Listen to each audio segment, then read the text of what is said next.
Olá, boa noite. O Band Entrevista de hoje fala sobre um setor que não para de crescer. No ano passado, o varejo de alimentos movimentou mais de 355 bilhões de reais no país, representando mais de 5% do PIB nacional. Na próxima semana, Salvador recebe a maior feira desse setor do Norte e Nordeste, a Super Bahia, que está na 10ª edição e é organizada pela Associação Baiana de Supermercados. Eu converso hoje com o presidente da Abase, Joel Feldman. Boa noite, Joel. Boa noite, Carolina. Prazer estar aqui no Band Entrevista. Prazer nosso. Eu estava falando aí no início, na abertura do programa, sobre a representatividade desse setor no país, 5% do PIB nacional. Dentro desse cenário, a Bahia como se coloca? A Bahia tem 6% do volume nacional brasileiro e o setor do supermercado é a alavanca do emprego, da geração de renda e cumpre um papel muito importante nesse momento de crise na economia brasileira, que é a crise do desemprego. São 355 bilhões de faturamento no ano passado e a expectativa para esse ano é superar isso? A expectativa é que a gente consiga crescer. É óbvio que nesse momento em que a economia anda de lado e que o PIB tem um crescimento muito tímido, a gente não tem uma grande expectativa de crescimento no setor do supermercado, assim como não tem nenhum lado da economia brasileira.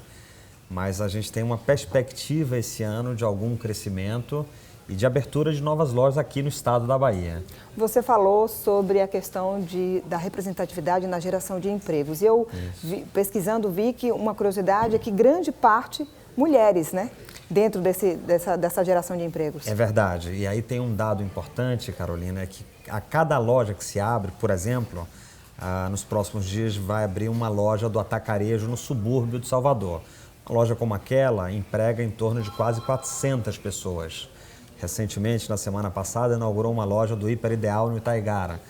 Mais de uma centena de pessoas trabalham naquela loja. Então, o supermercado, diferente de outros ramos da economia, como bancos, que conseguiram suprimir a mão de obra por tecnologia, o supermercado ainda absorve muita mão de obra. É o açougueiro, é o padeiro, é a operadora de caixa, é o pessoal de reposição. Então, é um ramo que absorve muita mão de obra. São 25 mil supermercados, entre mercadinhos e mercados, hoje no estado. Isso, o supermercado está presente em qualquer município do estado da Bahia, do menor ao maior. Você vai encontrar algum varejo, desde aquele pequenininho que tem apenas um caixa funcionando.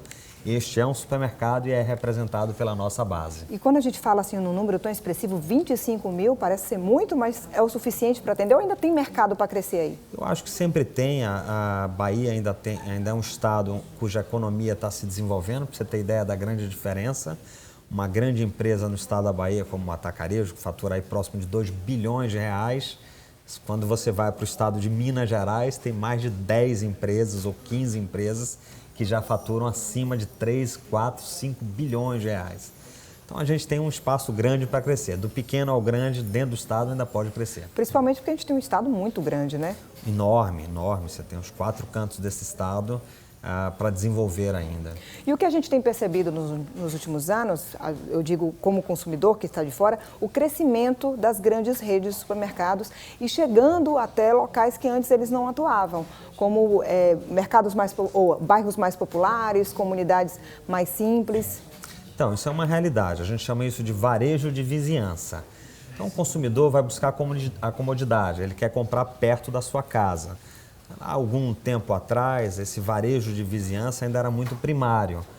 Com o desenvolvimento, dos últimos anos, os grandes varejistas querem estar mais perto do consumidor e vão chegando no varejo de vizinhança mais próximo do consumidor. Mas aí como é que fica a concorrência para aquele mercadinho de bairro que já está ali há muito tempo, que tem uma relação muito próxima com o consumidor, com a vizinhança? Então, aí acontece um novo movimento que são as centrais de negócio.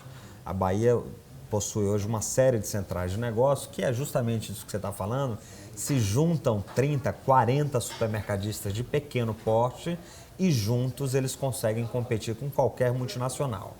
Mas para o mercadinho, que ele consegue se manter ainda dentro dessa realidade, ele precisa ter um diferencial, talvez essa coisa de ficar muito próximo do consumidor seja um diferencial para as grandes redes. Ele tem essa vantagem de estar perto do consumidor, mas o negócio dele também precisa se reinventar. Perceba que para sobreviver nesse novo momento da economia, você precisa ter uma loja diferenciada, limpa, arrumada, com um portfólio de produtos melhor, com mais serviço. Então, a hora que ele se junta com demais supermercadistas, ele possibilita que o supermercado dele esteja mais evoluído. E a base tenta trazer também esse tipo de orientação? Totalmente. A gente faz uma série de reuniões, agora fizemos recentemente um movimento que chama Avança Mercadinho, que são supermercados muito pequenos que estão se juntando também para que se defendam da força do poder econômico das grandes multinacionais. Isso inevitavelmente vai sempre existir. Mas o supermercado pequenininho ele tem uma série de vantagens. Ele conhece o consumidor pelo nome, ele pode personalizar o seu atendimento, ele está muito perto do consumidor, então tem as suas vantagens. Tem espaço para todo mundo, tem sim, né? Com certeza. A gente vai dar uma pausa na nossa conversa, o Band Entrevista vai para um rápido intervalo e volta já.